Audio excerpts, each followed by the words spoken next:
Hey, I had one of my interviews that I do with Mike Cachuela. He's worked as one of the storyboard artists to some of the biggest films in history. Seriously, like Toy Story, The Incredibles, The Nightmare Before Christmas, and then some of my all-time favorites, Corpse Bride, Coraline, Ratatouille. But Mike wasn't always working for the giant corpse though. Cachuela is also an indie filmmaker, and he was consistently doing something that I like to celebrate here on my show, which is being experimental. While the big studios compete each other with the biggest budgets, the largest crews, aiming for the most general audiences, indie filmmakers would inspire each other with tiniest budgets, smallest crews possible, aimed for no audience actually. There was no YouTube. They were just making these just because they could. They're not aiming for money, likeness, consumerism. They're going for exploration, challenge, freedom. No rules, no expectations, just art for art's sake, you know? So how did these animated art films get seen without the modern internet? Well, underground film festivals, those were a clutch way for short films to get showcased. Many of the greats were discovered at these types of screeners, actually. Screeners like the Low Resolution Festival, but more notably, the Spike and Mike film festivals. For example, John Lasseter, and Mike brings him up later, so heads up. John Lasseter was the founder of Pixar. Before blowing up, he too had his run in animation festivals. At the Spike and Mike Festival, they screened John Lasseter's short, Lady and the Lamp. They put a lot of legends on the map. Another great find at the Spike and Mike Festival was Dirty Birdie, a hilarious short by John R. Dilworth, the creator of Courage the Cowardly Dog. He's known for mixing mediums, especially in Courage, and in my interview with him a couple years ago, I asked him about the CG I noticed in the Courage pilot, Chicken from Outer Space. This is what he said. You did the 3D animation for the UFO? No, that was Sean Esposito. We weren't doing CG. I mean, CG at the time was really high-end stuff, these big ads for like the Super Bowl and whatever. But Sean was able to just make the simplest little spaceship just come in just like that. It was perfect. So yeah, Mike Cachuela, he would go to these festivals, get exposed to CG animation people were doing at home, and it was really inspiring for Mike. It got him involved in computer animation. So it's important to know how influential Spike and Mike was. But another detail I want to emphasize in that clip is when Dilly mentioned how expensive CG was, and how only the huge companies had it in their like Super Bowl commercials. Well, a lot of these now nostalgic computer animated commercials were actually made by Pixar.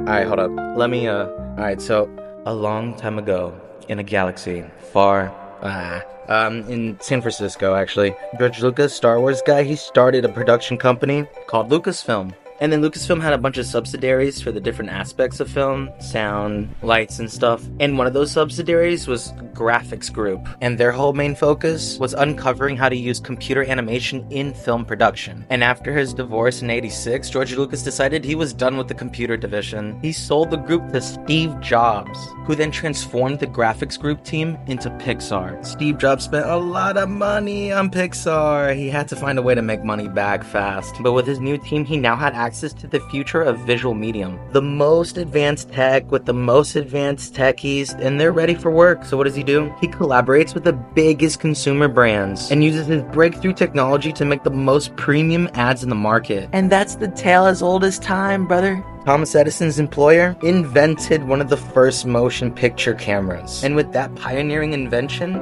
comes this, what historians believe to be the first commercial to ever be captured in film.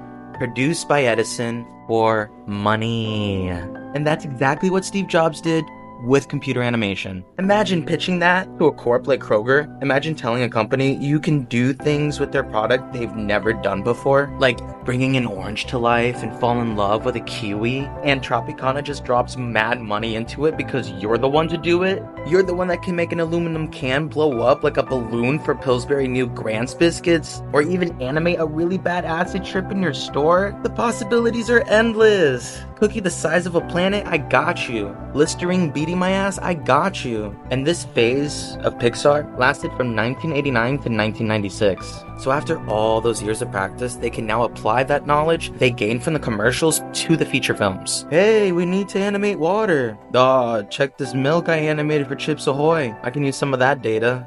Man, we need some pristine reflection effect, for Buzz's helmet. Oh, that's okay, we perfected that science with the shit we did for Hershey's, remember? Oh yeah, what about adding fur to a monster? Man, that's like adding texture to a kiwi, we're good. Okay, not really. Ooh, and the jiggle physics and buoyancy of these gummy lifesavers. I can't wait to apply the jiggle.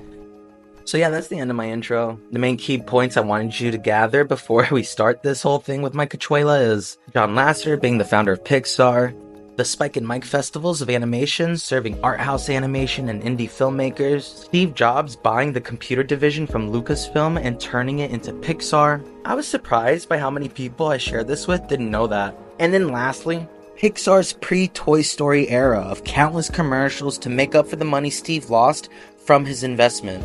My prelude is done. I think you're ready for this interview, so please sit back, relax, choke on a potato chip, and enjoy this episode of Alan's Archives.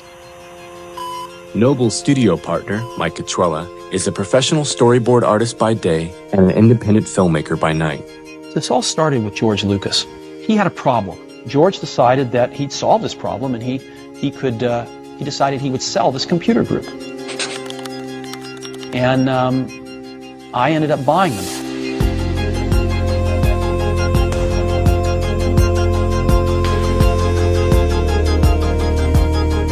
Because John Lasseter, who's one of the founders of Pixar, he really instilled a culture of story, story, story. And Ed told me his dream was to make the world's first computer animated film. And I, in the end, ended up buying into that dream, both spiritually and financially. And together, we started Pixar in 1986. Steve Jobs took a chance and invested $10 million to launch Pixar.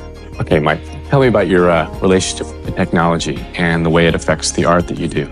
At work, I don't use any technology at all, just pencil and paper. But as far as my own personal films, I use my Mac at home. It frees me up in that way. The stuff that Ed and his team were doing was at the very high end, and I could see that it was way beyond what anyone else was doing. Many of the festival entries use desktop technology, which allows films to be made by small teams, compared to the hundreds necessary to produce a feature film. This creative freedom is appealing to many independent filmmakers. It was the combination of the new medium and John really bringing a character to life that made people say, oh my God. And the smart ones say, look at this potential here. This film, called 01001, has the look and feel of a feature film. But this is a low-budget film by Cameron Noble. Noble and his creative collaborator, Mike Cachuela, established Clown Studio several months ago. Hi, Spike here. Spike and Mike Festival of Animation and Spike and Mike Sick and Twisted Festival of Animation. Spike and Mike came from nowhere with nothing and created a market where none existed. Andrew Stanton, Pete Docter, John Lasseter, Bill Plimpton, on and on. We were the first to exhibit them, to get them to an audience, to get the industry people to see these people so doors would open for these people, which they did in many, many cases.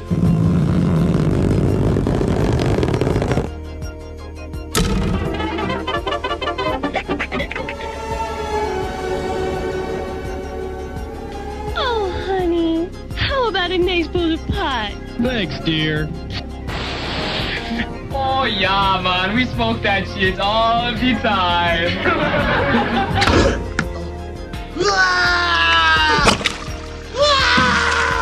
I don't believe fucking shit.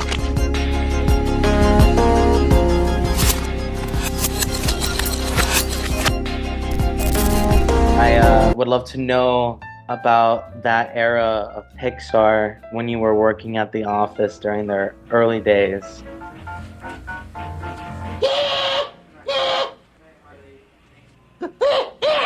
When did you come on, and what was the environment like?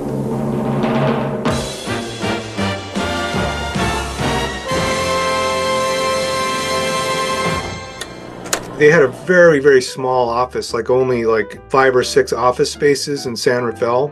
I was there because they were starting to develop a feature film, the first CG animated feature film, which, became Toy Story.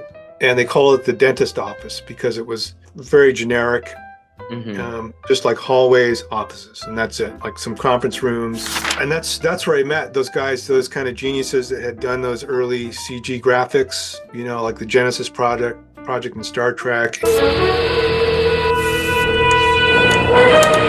The Lucasfilm graphics project created 2 sequences for the movie Star Trek II. First is a retina identification scan of Admiral Kirk's eye. After Kirk successfully passes the eye test it represents, he is allowed to see the so-called Genesis demo videotape. The contents of this tape, which are key to the movie, is the other sequence created by the graphics project. It is edge-of-the-art, three-dimensional computer graphics. In 1981, 82, we'd computed it on general-purpose machines, DEC Baxes and the sort of general-purpose machines that you find around graphics labs these days. Fascinating. And it was taking a while for each frame, like 40 minutes to an hour sometimes. And that's okay for video resolution production, but we were in the movie business. We wanted films that had richness of detail that was as good as live action. And so this means millions of pixels, not just hundreds of thousands. And it means compute times of 10 and 20 times greater because we wanted a more model complexity as well as greater resolution. In fact, all this is the early days of computer graphics. We're still turning the crank on the Model T. We hope to change that, by the way, as you can only render in real time a small number of polygons. As soon as possible, which Pixar hopes to help happen in the next, say, 5 years, nominally, is to increase the number of polygons. Action was choreographed by a keyframe animation program. Let's see what the computer did. I should never have left. I have no control, sir. The mains are down, sir. Box power is... I can't. And they have a system that uses a video camera and 2 light sources. And they create a profile of light on his head. And the camera can see that and digitize that profile. Some of these other things that I'd seen in Spike and Mike. Sometimes Spike and Mike would just show like little extras at the end of the program just because they thought it was cool. Like there was one, I remember there was one of it was a CG beach chair. Like coming up, animated and testing the water with its front legs or whatever. And like these kind of like animation of these small waves coming out, which was pretty advanced for that time. I got to geek out and tell them like how much I enjoyed seeing those things and how much I felt like I was seeing the future of filmmaking in a lot of ways and effects and all that kind of stuff. And I'd met Andrew Stanton a couple times because I know his brother Nathan was in my class at Cal Arts, so I kind of met him just when he was visiting and stuff like that. He goes, "Hey, do you want to try out our animation program?" It's like, yeah, why not? I hadn't really done that much computer animation. He goes, "Why don't you just check it out?" And so I sat down and turned the computer on, and like right away it crashed. He was like, "Fuck!" So like he stormed out. He went down the hallway and said, "Hey, can we get something?" They couldn't get so I was just sitting there in front of the computer. That's hilarious. I see some home video footage is what it looks like to me, of people like hanging out in the office, like goofing off and everything. And then I saw your Halloween video. Oh yeah. What year was that? I saw some Toy Story posters in the background. No, that was much later. That was after. So what I was talking about, like where the computer crashed. Yeah. That was the dentist office. That was the days like Toy Story had not come out yet. Right. No one knew what Pixar was, except for maybe some doctors that were using the imagery, that medical imagery computer. So when Toy Story came out, then they started, getting bigger and they started hiring more people. And Steve Jobs was like, "Okay, let's pull all the stops out and we're going to make a whole big studio in Emeryville," which some people called Ebonyville because it was in Oakland. And it was kind of slightly racist terminology. Right. But so that and actually Joe Rampt, who had been a teacher of mine at Cal Arts, who's kind of my mentor, I worked with him on in San Francisco on James and the Giant Peach and Nightmare Before Christmas. He was like, "Hey man, you want, and sometimes we would go on hikes. Actually, he was a big proponent of like get out of the studio. So we would go hiking in Marin almost every weekend and just kind of talk about stuff. But he, so I kind of was hearing little snippets about meeting with Steve Jobs and all this stuff and starting a studio. And then a couple years later, he showed me that they were building this facility in Emeryville, super deluxe, Steve Jobs money.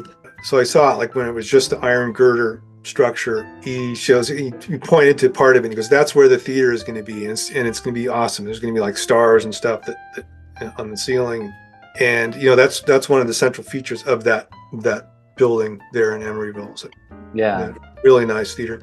So that Halloween kind of costume contest, that was at that new building. And that was the second time I worked at Pixar. The first time I worked a little bit on Toy Story for maybe 6 months, but I was pretty burnt out from working at Skellington on Nightmare Before Christmas and James and the Peach. And then I went trucking in Nepal with some friends for like a month. And I came back to work at Pixar. After hiking in Nepal, in the Himalayas, it's like you come back to an office space and you're just like, what the fuck? What am I doing? Yeah. And I can't imagine. The little keyboard and drawing pads and all this stuff. So I probably didn't have the best attitude.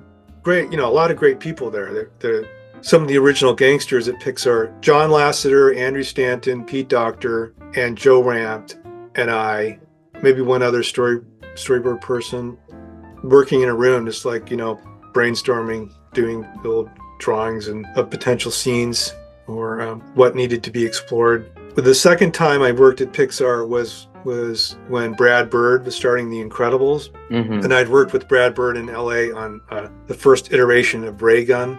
And so when I found out that he was coming up, and I'd gotten to know some of his people, like he had a small group that he was very tight with that were insanely talented, Mark Andrews and a couple other people that he worked with. And I'd always heard about these crazy Halloween costume contests that they had where, people got really wild and everything. But I never actually seen one, it's like, because I missed that the first time I worked at Pixar. So I was like, okay, I'm going to enter and I I'm going to try and, go over the top, but I think I went a little bit too over the top. Yumi, I think her name is. She's an actual stripper that I knew from San Francisco. Like, come into Pixar and beat me up. Not everyone like that. No, I think everyone liked it. In fact, I remember after the thing, I was kind of like, oh fuck, I went a little bit too much over the top. John Lasseter came and found me in an office, and Yumi was hanging around for a while. I'm pretty sure that's her name. And he loved her, man. He was like talking to her, and she just thought, I don't know, weird kind of cartoon guys. Right. The timing wasn't the best, I think, maybe from because it was 9/11 had happened maybe 6 months before or something, or a couple months before. Oh wow! A couple months before, September, right? And right. So everything is. Yeah. So it's like, to be kind of grotesque like that maybe is not the most sensitive. Oh, but it's Halloween. Right. Oh my God, that must have been the most awkward Halloween. Yeah. Wow. Okay, so. In that clip, I remember seeing John Lasseter as the MC. He was dressed up too. Someone else had a mic too. Who was that? That's Pete Sohn. Pete Sohn? Pete Sohn. He's a director there. He did Elemental and the dinosaur one. Good Dinosaur? Yeah. Nice. Yeah, he's a good friend of mine. So that was before he directed anything. Yeah. And he was working on Incredibles with you? He might have been working on Finding Dory, maybe. Oh wow. Yeah. I don't remember, it's all blurry. But he's total loudmouth, like he was like the perfect kind of like a fight promoter or MC. Right. Boxer Zombie, how'd you come up with that? Well, zombies were kind of starting to become big. And then I think, let's see, there was obviously a little bit of kickboxing influence. And then 9/11 was a little bit of inspiration in that we got sucker punched, like, where we didn't even expect it, like hardcore sucker punch. So I always thought of it as a boxing analogy. And at that time, we were kind of like spinning, we were like, what the fuck? Just what happened, And everyone didn't know what to do. It was kind of a lucky punch in a way, Yeah. Super tragic. But even like I have a lot of relatives that are in the military, and my father-in-law was in the CIA, and he says, they caught us with their pants down, no one expected that to happen. So it was a little bit like that represented the U.S. in a way. Wow. So was it a month after 9/11, or was it like the year following? I think it was just a couple of months, right? September months or a month. September 11th. And then Halloween party October. So yeah, it was pretty fresh. Oh my god. It was pretty okay, fresh. Gotcha. Okay. Yeah, and then I think I saw what's the magicians. There's like the straight guy and the tall guy. Oh yes, the Penn and Teller. Penn and Teller. Yeah, they did this thing where they did these really gruesome, like they cut up the snake and they threw it into the audience, and wow. And that was kind of gory, but it was I don't know what they actually threw in the audience or something, but it was very shocking. And then there are these like witch doctors that I don't know, I saw a YouTube video or something that they look like they're taking out organs from somebody, like it's part of like curing them. They're taking out these organs and like putting them, but it's just like chicken guts or something. Oh, so I was like, oh, maybe throwing something into the audience, but that wouldn't be cool. So made a bunch of fake blood, put it in there. So they were in my gloves the whole time. You see, when I'm doing this, I pull the little plugs out, from the thing, and I just. I'm gonna have to watch it again and look out for that. Yeah, so I was hoping that people would be totally confused, like where did that come from? Kind of just magic trick type of thing. That's awesome. I think what's amazing about that clip is after your grand performance, right after there's that, like the camera moves and it points at the audience and then it zooms in on Steve, and the face he gives, like it's such an expression, like it's such a fantastic clip of him, and he's obviously reacting to your performance. Like yeah. He makes this fantastic face to whoever's behind him, and he's like reacting to your thing, and it's right there, and he's like, it's towards the camera too. It's such a great shot. I love it. Did he say anything to you? No. No, he definitely thought something about it though. Well, I think that's Sarah MacArthur. She was the one that I think she was sitting near him. They were on the judge panel or something, so she maybe relayed the message. But one thing about the thing is that was also a little dicey was I gave John Lasseter a script at the last minute, and so which isn't the coolest thing, but I didn't really know like what else I was going to do. So it was very basic, where he talks about it. He's a really good MC, has that talent. I was kind of in shock after the whole thing. I was like, I can't believe I did that and pull it off, and like, and so I had this towel, and the thing that I was like worried about is the atrium there where the costume contest was this new super nice basketball quality wood floor that everyone bragged about, and all this blood that I thought was going to go onto me, some of it went on me, but a lot of it just went onto this. And so I went down there and I was like mopping it up with my foot, and I was kind of like, and John Lasseter goes, "That's okay, zombie. We'll clean that up later." And he stuck with it. He stuck with it. That's funny. Yeah. It's such a great clip. Like that clip is amazing. Oh, thanks. Yeah, I'm lucky to have it. Yeah. I'm lucky to have it. It's wonderful. And then I would love to talk about the film that you made. Seems like At the Office. Where... Lose Rise? Yes.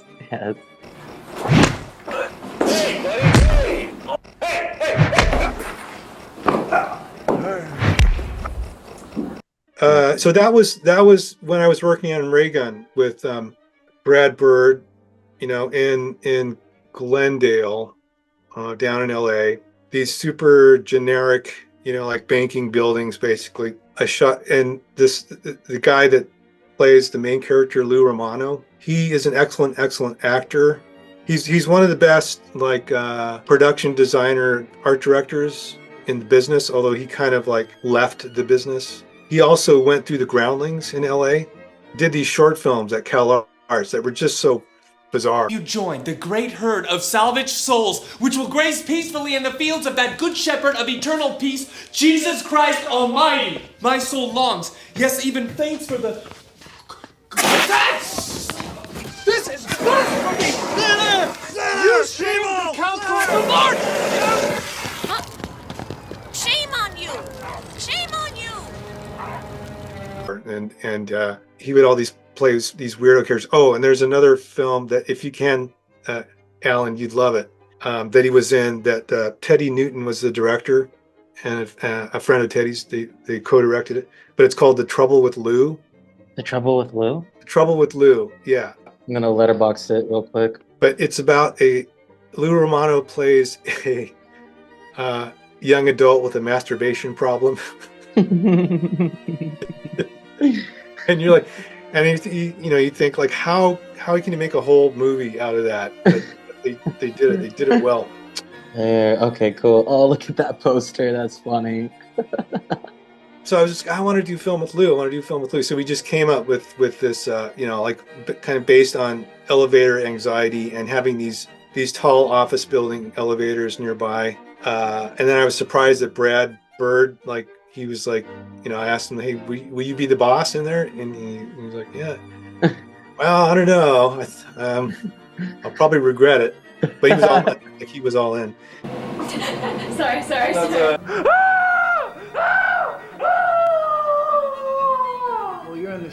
So that was kind of fun. Although I wish I would have used film. I used high 8 video. That was another kind of some metaphorical things there of seemed like getting too corporate. Animation's getting corporate all of a sudden. That you can definitely feel some commentary or some emotion behind it when watching it. Yeah. As funny as it is, you can feel it. Yeah, and that was probably just me personally because I'm started using an entertainment lawyer and stuff like that. It just felt like it seemed like part of the process, but just not as fun and as it was in the beginning. So we were making that film, right? And Lou was yelling at the top of his lungs, and we would. And this is after hours, so security guards would come up to every floor. You could hear them coming up, check to see if everyone's okay. That's hilarious. I was wondering, you were talking about noticing things were getting way more corporate, and I think a big conversation that viewers have, right? These Pixar lovers, and they notice it too. They notice the heart that was in the earlier Pixar films and how corporate and it feels like when you watch new Disney films, it feels like there's a checklist that they have that comes before the story. Do you is there any stories that you have from your inside perspective of seeing things go down that made you feel oh man, this is going a certain way? I'm not saying they lost all their magic, but I just think that you can feel it. There are people in there in the studio that are still doing amazing things, but you can still feel it being held back. There's something just different about it now, and I was wondering if you have any intel or anything that you viewed from your perspective that people listening at home that didn't get to see it, they could either relate to or understand more. Yeah, I think it's just a classic rhythm for studios, especially if they're successful. You just get a lot more oversight. People want a piece of the pie. They want to try and maintain that success and try and not necessarily come up with a formula, but come up with these kind of boundaries, that are hard to deal with sometimes. And I think there's probably a little bit of backstabbing too when you have a studio that becomes successful. And it was already you could feel the competition. There's super smart brainiacs, at Pixar from the beginning. Great senses of humor, but you could, it's like evil geniuses in a way too, like and it could be really competitive. So when you start piling on people in that arena, I'm not sure if it helps. It's hard to find breathing space, and it can become pretty brutal, and I think maybe affect the way the projects come out. They're just, the environment maybe isn't as fun, where you're not exploring, you're not you don't have the energy of like, hey, we've never done this before, how are we going to get this done, and the innovation that comes out of that. Whereas down the line, you have systems in place, you have more oversight, you have people that are coming in, possibly shareholders that want to make sure that this, golden goose is going to keep laying the eggs that will maintain the prestige, the glory, whatever. Yeah, and I think there's probably an element of burnout in that way too. Some of that initial vigor and romance is gone, which can't be helped. Like a relationship, if you ever had a long-term relationship, it becomes a grind. Not as fun. There's still love there. There's still wanting to make quality product, but that initial kind of romance and adventure isn't apparent. Wow. Does that make sense? That makes total sense. When you put it that way, that was, yeah. Oh, wow. Is there a moment that you felt that honeymoon phase leaving? Did you feel it? No, I didn't. I didn't, because both times I was there, if we're talking about Pixar, there was that initial group, but there was only like 50 or 60 people still kind of finding their way, stumbling around, super talented people that are making exciting work. The second time I came in, it was a similar situation, because Brad Bird, who hadn't done that kind of CG, he had CG in Iron Giant, Yeah. So he had some experience with it, and I remember him going, since I had been there before, it's like, what, when am I going to have to drink the Kool-Aid? And just being suspicious of like, somehow, like it would take over his soul or something like that. So that was and he brought a new dynamic in. I don't mean like cutting every 2 seconds like the Disney films that sort of yammering. Oh, here's the song number. Okay, here's an action sequence. It's not that. Because he's such a talented writer and filmmaker in his own right. And that's good on Pixar and the brain trust there to have that infusion. And I think you felt it in The Incredibles. Pixar film are kind of different. In fact, Disney did not want to do it. It was too much like a live action film. Some of the top executives thought. Yeah, but then after that, I think once Disney bought Pixar, that's when it was inevitable that kind of big corporate management came in, and more oversight, as I said before. John Lasseter got stretched really thin. I had a producer that worked with him, and he would be working on like 5 to 7 projects at the same time. He would have in his like transport limo going back and forth to the studio or home or wherever, to LA. He would have 7 different iPads, because it was just hard to keep them all on the same iPad and manage. So they just put them on separate iPads. So we'd be looking at these different iPads to get caught up on each project. Oh, wow. So that could be taxing, right. And affect things, just being spread too thin.